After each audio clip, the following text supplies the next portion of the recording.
आज का विषय है साधन नहीं साहस प्रधान। आइए इसे विस्तार से समझते हैं।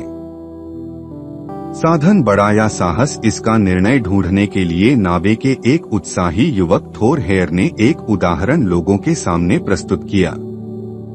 यह उत्साही युवक साहस को प्रधान मानता और कहता कि साहसी या तो साधन प्राप्त कर लेता है अथवा न्यूनतम साधनों से भी आगे बढ़ने और सफलता पाने का रास्ता निकाल लेता है।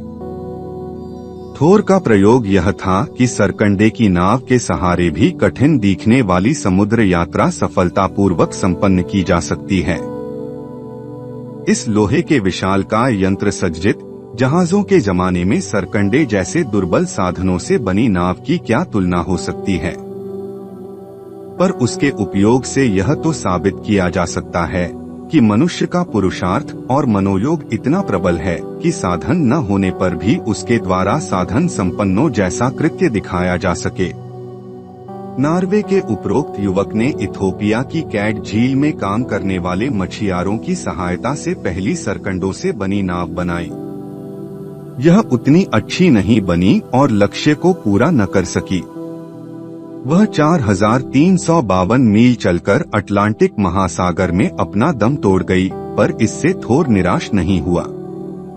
आरंभिक असफलताओं से उसका मन जरा भी छोटा नहीं हुआ। हिम्मत हारने की तो इसमें बात ही क्या थी। सफलता एक बार के प्रयत्न से मिल जाया करे तो फिर उसे कोई भी प्राप्त कर लिया करे। साहस की परीक्षा तो असफलता की कसौटी पर ही होती है।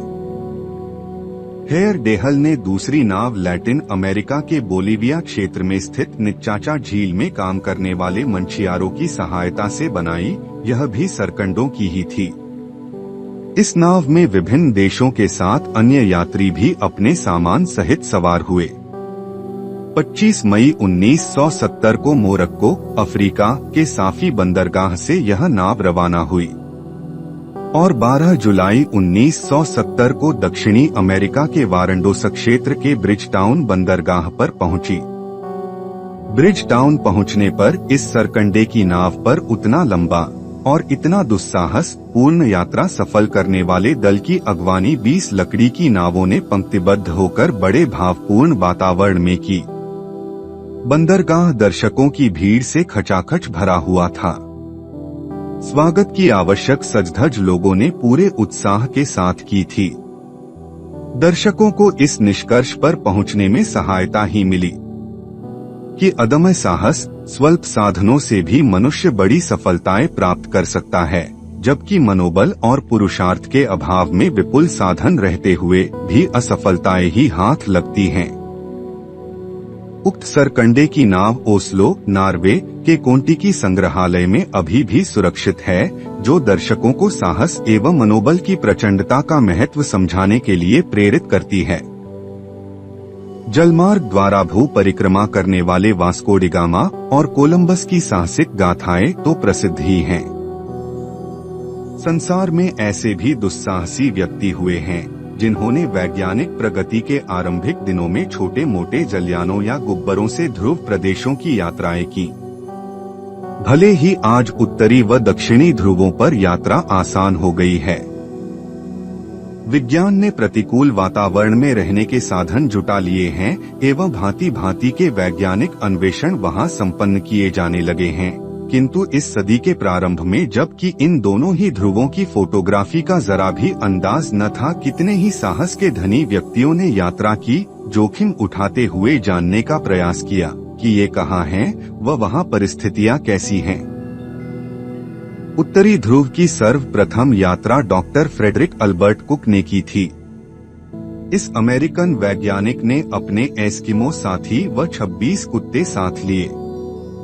यह यात्रा उसने 23 मील प्रतिदिन के हिसाब से पूरी की। 21 मार्च 1908 को वह चला और 42 दिन में नॉर्थ सी के रास्ते चलकर वह एबरडीन, स्कॉटलैंड लौट आया।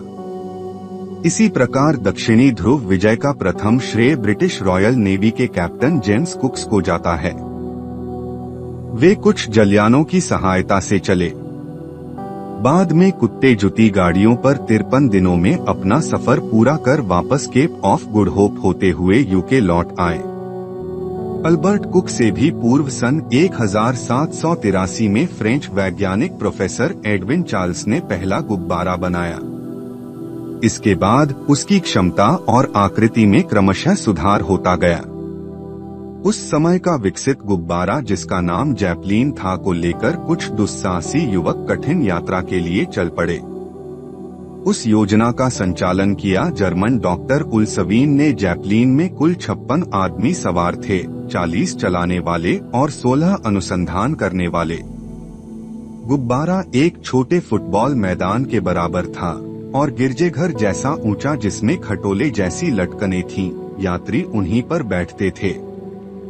लेक कॉन्स्टेंस से उड़कर वह गुब्बारा जर्मनी, स्वीडन, एस्थोनिया, फिनलैंड, रूस की सीमाएं पार करते हुए ध्रुव प्रदेश पर पहुंचा। एल्फोरा अंतरिक्ष से लेकर सुविस्तृत ध्रुवीय क्षेत्र पर उड़ानें भरी और चित्र विचित्र फोटो लिए। लगभग एक सप्ताह तक वह गुब्बारा उड़ा।